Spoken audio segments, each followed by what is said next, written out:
I shared my story a bit earlier about how it was my project supervisor, and that was just my entry into this space. And for someone that did not exactly have that academic background to climate change, for him it was like his passion reflecting. And if you see the quality of what I do, you know that I did not start from a shallow foundation. So please, a round of applause for Dr. Bamidele. All right. How are you doing today, sir? Yeah, I'm good. So yes, I think that we've gone too serious. Let's come back. Okay. Yes, sir. So I'll just dive right into it, right? Okay. Like I've said this like 5 times today, I'll say it again. If you were not my project supervisor, I probably would not. I don't know how life works, to be honest, but I don't think that I'll be where I am now. I don't think I'll be so much interested in the climate space. I probably would be deep into like women activism or something else entirely, or education is the best policy, something, sha.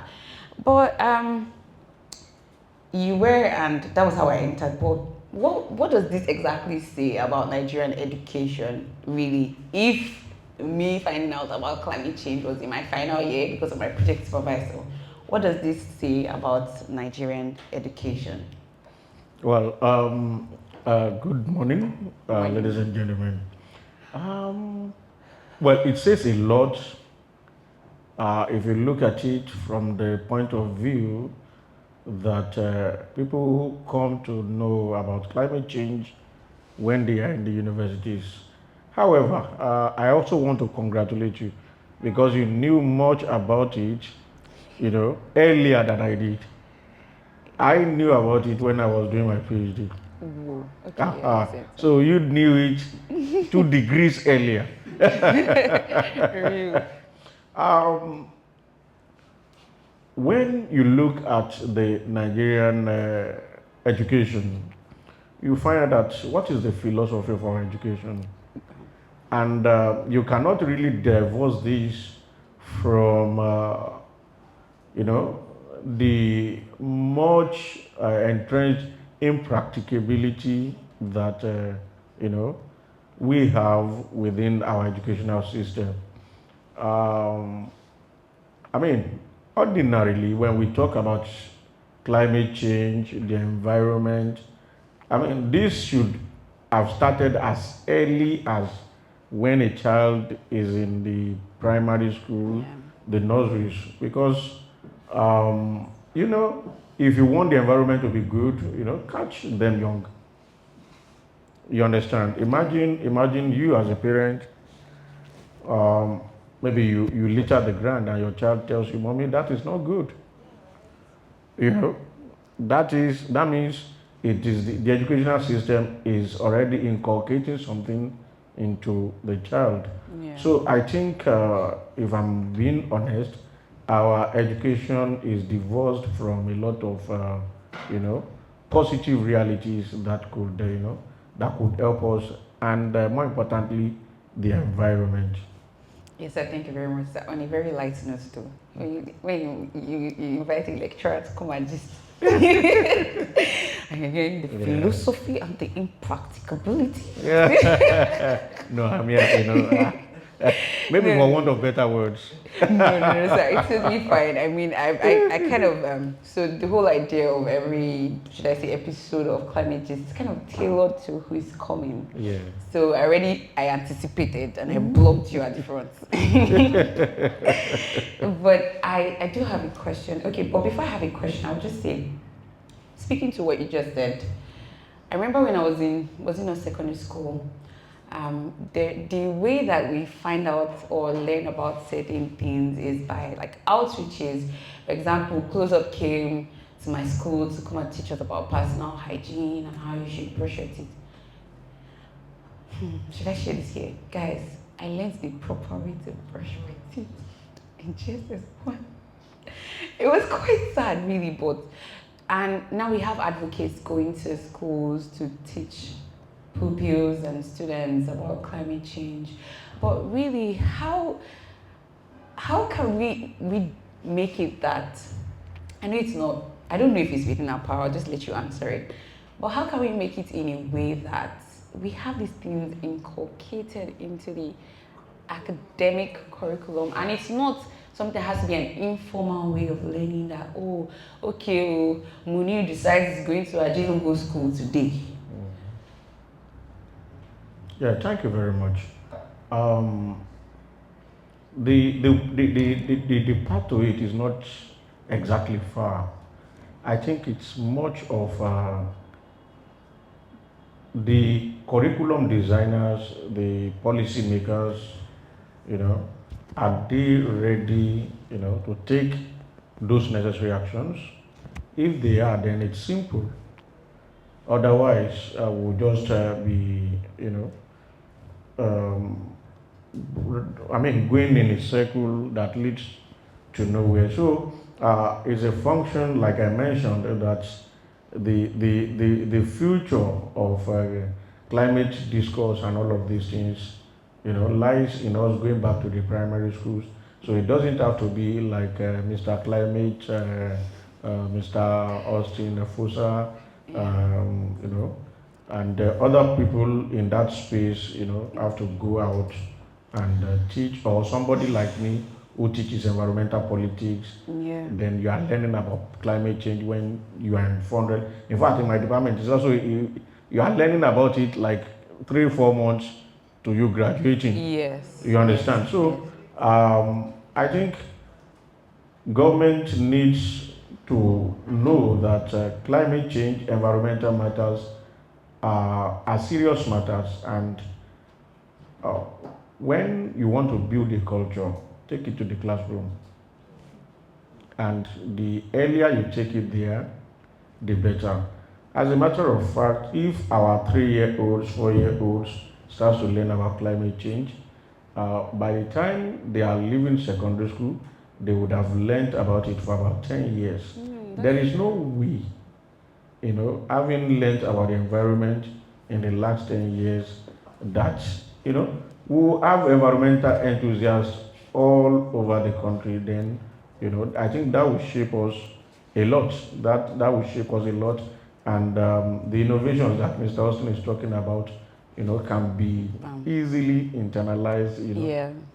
because many of us are, I work on environmental policy, climate change policy, but when he was talking, I was like, oh boy, yes, so does it mean that I am limited to class, writing papers, going out to, on occasions for programs like this? And the answer is no.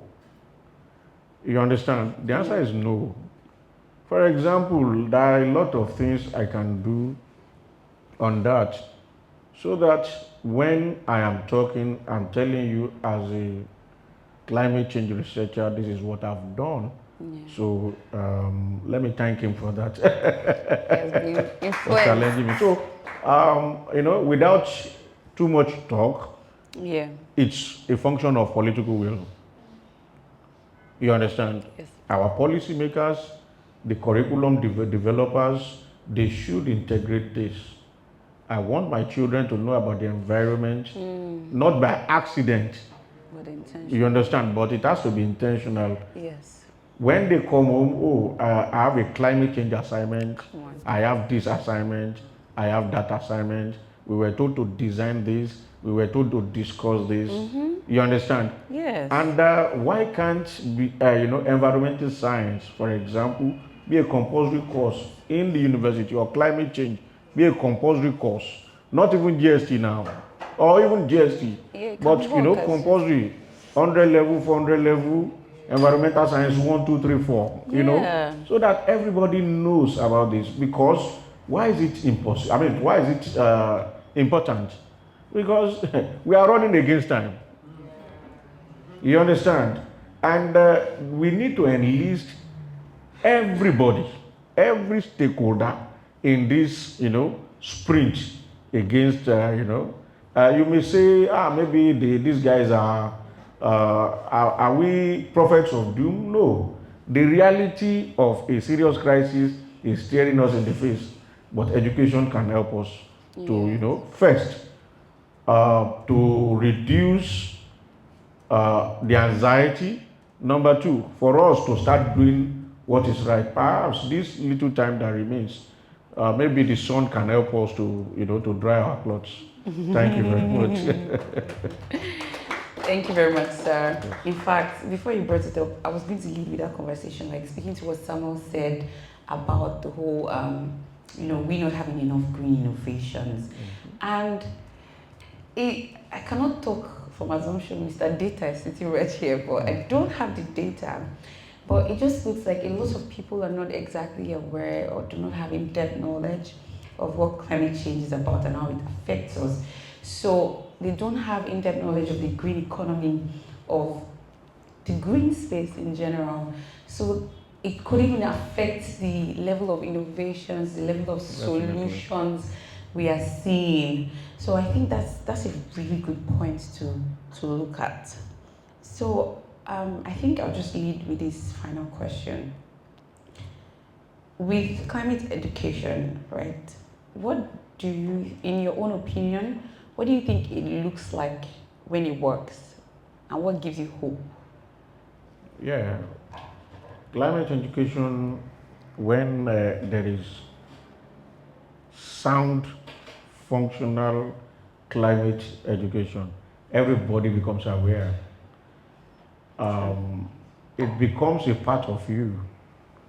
For example, when I started to learn Marxism, you know, Marx Sorry, said, guys, PTSD. sorry. Marx said that religion is the opium of the masses. Then I looked at myself, we had an association like, well, why did they go church now? Okay, I think what will happen is that I won't go to church again. Yes, that is when learning eats deep. So when people learn about the environment, there are things that they would also internalize, like, okay, this should not be done, this should not be done. And we are talking of over our children. I mean, a population of about 60% of us are 18 years and below. You understand? So we are talking of over 100 million Nigerians, within that space. So, it becomes an everyday reality for them. You understand?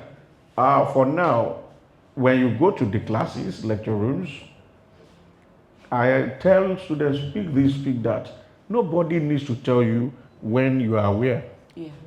You understand? You take care of the environment, you go into the streets, people open defecation and all of those things. So these are the things that become, because education is practical. You understand? It's practical.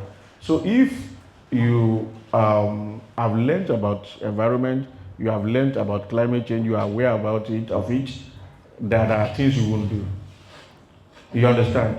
Even, I'm sorry, our religious centers, noise pollution is part of what we are talking about. I went to a party recently.